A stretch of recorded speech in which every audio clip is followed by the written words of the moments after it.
کریم صلی اللہ تعالی علیہ وسلم نے فرمایا کہ میں نے خواب دیکھا ہے، کچھ لوگوں کو میں نے قمیضیں پہنے ہوئے دیکھا، کچھ کی قمیضیں ناف تک تھیں، کچھ کی پیٹ تک تھیں اور کچھ کی گھٹنوں تک تھیں۔ عمر میں نے تمہیں بھی دیکھا ہے، تمہاری قمیض تو پیروں سے ٹکرا رہی تھی۔ تو حضرت عمر کہنے لگے حضور خواب کوئی دیکھتا ہے، تعبیر کوئی بتاتا ہے، پر یہاں کمال یہ ہے کہ خواب بھی آپ نے بتایا ہے، تعبیر بھی آپ ہی بتائیں گے۔ حضور پھر بتا دیں اس خواب کی تعبیر کیا ہے؟ تو حضور نے فرمایا تعبیر یہ ہے کہ کسی کا دین ناف تک، کسی کا گھٹنوں تک، کسی کا پیٹ تک، اور عمر تو سارا ہی دین میں لپٹا ہوا ہے، تو سارا ہی دیندار ہے، سارا ہی۔ حضرت عمر فاروق رضی اللہ تعالیٰ عنہ آئیڈیل ہیں، ایک ہیرو ہیں۔ ان کی زندگی کے درجنوں پہلو ہیں، ہر سال ہم ایک پہلو بیان کر دیتے ہیں، کبھی عدل و انصاف پہ بات کر لیتے ہیں، کبھی نظام حکومت پر۔ ان کی زندگی کا ایک پہلو آج بھی ہماری گفتگو کا عنوان رہے گا، پر حضرت عمر کا مرتبہ اور مقام یہ ہے کہ نبی کریم علیہ السلام نے فرمایا کہ جبریل امین 950 سال میرے عمر کی شان بیان کرے تو عمر کی شان ختم نہیں ہوتی۔ 950 سال اگر حضرت جبریل بھی بیان کریں تو یہ مقام ہے سیدنا فاروق اعظم کا۔ اللہ تبارک و تعالیٰ نے جس طرح سارے نبیوں میں شان حضور کو عطا فرمائی، اسی طرح تمام نبیوں کے حواریوں میں سب سے زیادہ شان حضور کے غلاموں کو عطا فرمائی۔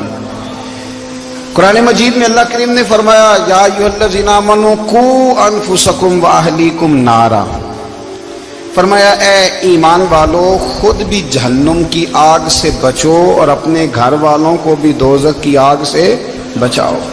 خود بھی بچو اور اپنے گھر والوں کو بھی، کس کو جی؟ جی ہماری ساری نصیحتیں باہر والوں کے لیے۔ باہر ہمیں بہت بڑا لیکچر بھی دینا پڑے تو چلتا ہے، بہت بڑی داستان سرائی بھی کرنی پڑے تو چلتی ہے۔ سٹیٹس اور معیار یہ ہے کہ سارا کچھ باہر والوں کے لیے، اور گھر کے وہ پھول جن کی آبیاری بھی ہم نے کرنی تھی، کوئی جڑی بوٹیاں اور گائیں تو وہ کاٹنی بھی ہم نے خود تھی، دھوپ اور چھاؤں کا خیال بھی ہم نے رکھنا تھا، وہاں ہماری نظر نہیں ہوتی۔ پڑوسی کے بچے کیا کر رہے ہیں یہ سارا پتہ ہوتا ہے، اور میرے گھر میں کیا گل کھل رہے ہیں اس کی مجھے خبر نہیں ہوتی۔ حضرت عمر فاروق نے جب یہ آیت نازل ہوئی تو فوراً عرض کیا یا رسول اللہ صلی اللہ علیہ وسلم اس کا کیا مطلب ہے کہ خود بھی دوزخ کی آگ سے بچو اور اپنے گھر والوں کو بھی بچاؤ؟ تو نبی کریم علیہ السلام نے فرمایا عمر اس کا مطلب یہ ہے کہ جن چیزوں کا اللہ رسول تمہیں حکم دیتے ہیں تم اپنے گھر والوں کو ان چیزوں کا حکم دو، اور جن چیزوں سے اللہ رسول تمہیں منع کرتے ہیں تم اپنے گھر والوں کو بھی ان چیزوں سے منع کرو۔ حضرت عمر فاروق کی زندگی میں جو چیز آپ کو بہت زیادہ ملے گی نا وہ یہ ہے کہ آپ نے جتنا کڑا احتساب محاسبہ باہر والوں کا کیا ہے نا، اس سے زیادہ بڑھ کے اپنا اور اپنے گھر والوں کا کیا۔ یہ بڑا عجیب معاملہ ہے کہ ہم جتنے لوگ ہیں ہمارا معیار یہ ہے کہ سامنے والا غلط ہے اور میں ٹھیک، یعنی دوسرے کا بچہ گلی میں نظر آ جائے تو اس کی غلطیاں نکلنی شروع ہو جائیں گی، اور میرا بچہ سارا شہر گھوم آئے ایک ٹائر پہ موٹر سائیکل پہ تو ہم کہتے ہیں کہ ابھی بچہ ہے، انشاءاللہ سیانا ہو جائے گا۔ اگر ابا جی آج تک سیانے نہیں ہوئے کہ اس کو سمجھا لیں تو پھر بیٹے کا سیانا ہونا تو ہو سکتا ہے کہ وہ 60-70 سال لگ ہی جائیں۔ گھر کے اندر جب تک توجہ نہیں ہوتی، اور سب سے پہلے جب تک اپنی ذات پر توجہ نہیں ہوتی، تو والد کا جب تک کردار بچے نہیں دیکھتے جب تک اتنی دیر تک ان کا تبدیل ہونا ممکن نہیں ہوتا۔ حضرت عمر فاروق رضی اللہ تعالیٰ عنہ نا باہر والوں کا بھی بڑا سخت حساب کرتے تھے۔ بڑا ایک گورنر صاحب نے لباس بڑا شاندار پہننا شروع کر دیا تھا تو حضرت عمر نے اتروا کے نا تو انہیں ٹاٹ کا لباس پہنا کے تو اونٹ چرانے کی ڈیوٹی دے دی تھی، اتنا سخت احتساب کرتے۔ کسائی کی دکان پر بھی 1-2 گھنٹے کھڑے ہوتے تھے، جو آدمی مسلسل 2 دن گوشت خریدتا تھا نا فرماتے تھے اس کا ٹیکس بڑھا دو، لوگوں کو دال نہیں مل رہی اور یہ روز گوشت کھاتا ہے۔ حضرت فاروق اعظم اس کو جزیہ کہا جاتا تھا، یا کچھ اور معاملات ہوتے تو بڑھا دیتے تھے۔ مسلسل جو 2 دن آدمی گوشت کھاتا تھا، فرماتے تھے مدینے میں غربت ہے، اگر یہ والا نظام تم کرو گے تو غریب لوگ کس کی طرف دیکھیں گے؟ لیکن اس سے زیادہ بڑھ کر جو ان کی زندگی کا معیار اور سٹیٹس تھا وہ یہ تھا کہ اپنے گھر کا خاص خیال رکھتے، خاص توجہ کرتے۔ ملک شام سے اور ایران سے کچھ لوگ آپ کی خدمت میں آئے تو وہاں سے کچھ کنیزیں بھی آئیں، ان کے بادشاہ پیغام لے کے۔ شاہ ایران کی کنیز کو ملکہ نے کہا کہ نا حضرت عمر کی زوجہ کو دیکھ کے آنا ذرا کس طرح کی ہے۔ ہمارے ملک میں کیا کہتے ہیں؟ خاتون اول، جی خاتون، باقی سارے دووں میں خاتون اول، ذرا خاتون اول کو دیکھ کے آنا۔ تو وہ جب آئی نا گھر میں ملنے تو کہا کہ مجھے میری ملکہ نے کہا تھا کہ عمر کی زوجہ سے، اہلیہ سے ملاقات کر کے آنا۔ تو حضرت عمر کی اہلیہ نے نا ایک جوڑا کپڑوں کا دے دیا ملکہ کے لیے اور ایک خوشبو کی شیشی دے دی۔ اب جب وہ تحفے وہاں گئے تو اس ملکہ نے نا کچھ سونے کا سامان بھیجا، کچھ زیورات بھیجے، کچھ تحائف بھیجے۔ جب حضرت عمر کے گھر آئے نا وہ خادم لے کے آیا، اس نے کہا جی آپ کی اہلیہ نے تحفے بھیجے تھے۔ تو جواب میں شاہ ایران کی بیوی نے، یہاں جس ملک کا وہ سفیر تھا، انہوں نے بھی یہ بھیجے ہیں۔ تو حضرت عمر فاروق نا وہ تحفے لے کے گھر گئے تو جا کے کہنے لگے اپنی اہلیہ سے، یہ تو کب سے تحفے تحائف بھیجنے لگ گئی ہے؟ یہ کب سے نظام شروع ہو گیا؟ تو کہ حضور تحفہ دینا لینا تو ٹھیک ہے، سنت ہے، محبت بڑھتی ہے، تو یہ کوئی قباحت نہیں، اور میں نے اپنی ذاتی استعمال کے لیے جو چیزیں رکھی تھی وہ میں نے دی ہیں۔ تو حضرت عمر فاروق رضی اللہ تعالیٰ عنہ فرمانے لگے ہم نے کسی ملک کے ساتھ اور اس کے بادشاہ کے ساتھ ذاتی تعلق نہیں بنانا، تعلق جو بھی بنے گا رسول اللہ کے دین کی برکت سے بنے گا۔ ذاتی رشتے نہیں ہم نے قائم کرنے، ذاتی۔ آپ کے ملک کی جو ایئر لائن جس کا ہر سال خسارے کا ڈنڈورا پیٹا جاتا ہے نا، وہ ہمارے بادشاہ صاحب اور صدر صاحب اگر غیر ملکیوں کو گھوڑا کبھی بھیجنا ہو نا، گھوڑا، تو پورا ایک جہاز گھوڑا لے کے تحفے میں جاتا ہے، پورا جہاز غریب قوم کا یہ سرمایہ۔ اور قوم بڑی بادشاہ ہے، لائنوں میں لا کے ووٹ دیتی ہے۔ 2 کام ہمیشہ لائن میں لا کے کرنے، ایک بل لائن میں لا کے جمع کرانا ہے اور ایک ووٹ لائن میں لا کے، تاکہ پھر پورے 5 سال لائن میں ہی لگے رہیں۔ مرضی سے آپ ووٹ دینا، پر جو بات درست ہے اس کو سنو۔ حضرت عمر فاروق رضی اللہ تعالیٰ عنہ نے اپنی اہلیہ سے پوچھا کتنے کا تھا وہ تیرا جوڑا اور خوشبو کی شیشی؟ انہوں نے کہا 3 دینار کی۔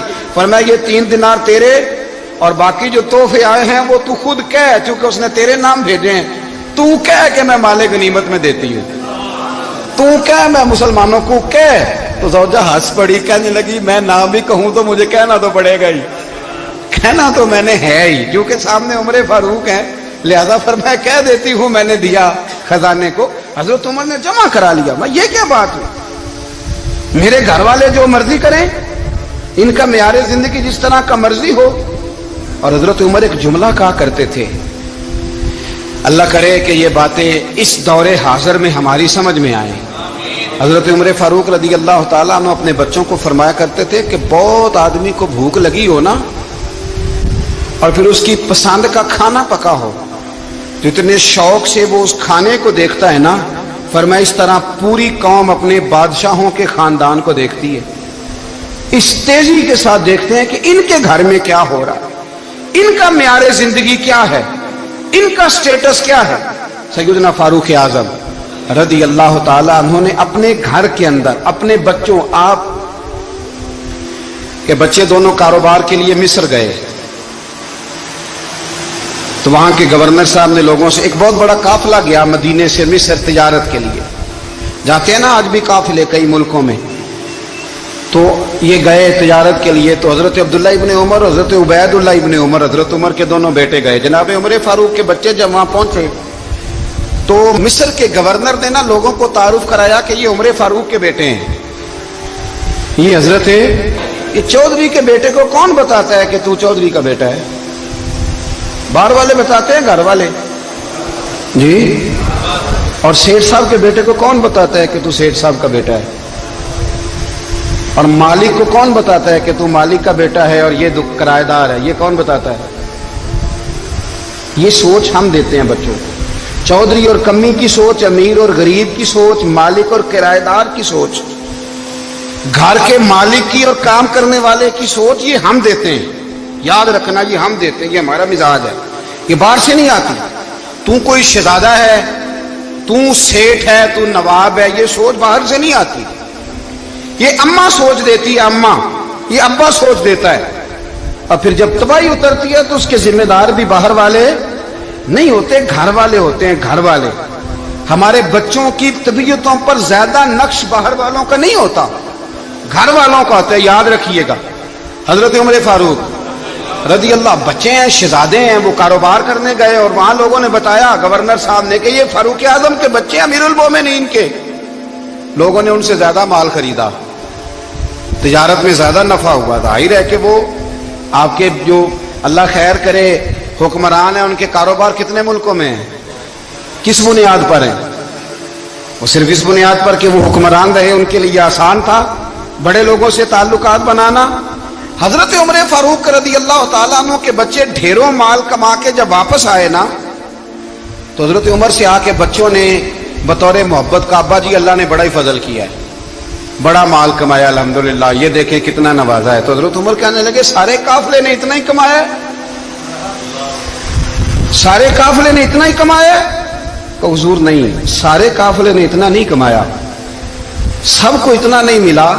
وہ تو وہاں گورنر صاحب نے لوگوں کو تعارف کرایا تھا کہ یہ عمر کے بچے ہیں، تو لوگوں نے پھر ہم سے بڑا ہی خریدا۔ تو حضرت عمر فرمانے لگے ٹھیک ہو گیا، میں بات سمجھ گیا، اس طرح کرو جو تمہاری اصل زر تھی نا، جو راز تھی، وہ رکھ لو اور باقی سارا مال مال خزانہ میں جمع کرا دو، اس لیے کہ یہ تم نے تجارت نہیں کی، یہ تم نے اپنے باپ کا نام بیچا ہے، یہ تم نے امیر المومنین کے بیٹے ہونے کا فائدہ اٹھایا ہے۔ فرمایا یہ تمہارا نہیں حق، یہ مسلمانوں کا ہے، اس لیے کہ یہ مال تم نے محنت سے نہیں کمایا، یہ باپ کی کرسی کا فائدہ اٹھایا ہے۔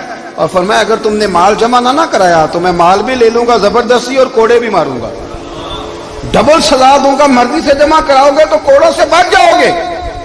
بڑے بیٹے نے تو جمع کرا دیا، تو چھوٹا تھوڑا پریشان ہوا، تو حضرت عبداللہ ابن عمر چھوٹے کا ماتھا چوم کے کہنے لگے بیٹے چپ کر کے جمع کرا، یہاں بھی فخر کر کے ہم عمر کے بیٹے ہیں، اور قیامت میں بھی فخر کریں گے کہ ہم فاروق اعظم کے بیٹے ہیں، یہاں بھی ناز کریں گے اور وہاں بھی ناز کریں گے کہ عمر کے بچے ہیں۔ ہمارے باپ نے خود بھی حلال ہی کھایا ہے، اور جب ہماری کمانے کی باری آئی ہے تو ہمیں حکم بھی حلال کھانے کا دیا۔ بھائی ہمارا مزاج نہیں، بچہ جب لے کے آتا ہے 2 لاکھ روپیہ تو کبھی پوچھے کہاں سے آیا ہے؟ جب وہ پہلے دن غلط دوستوں کے پاس جا کے بیٹھتا ہے تو کبھی نکالا ہے گھر سے اسے؟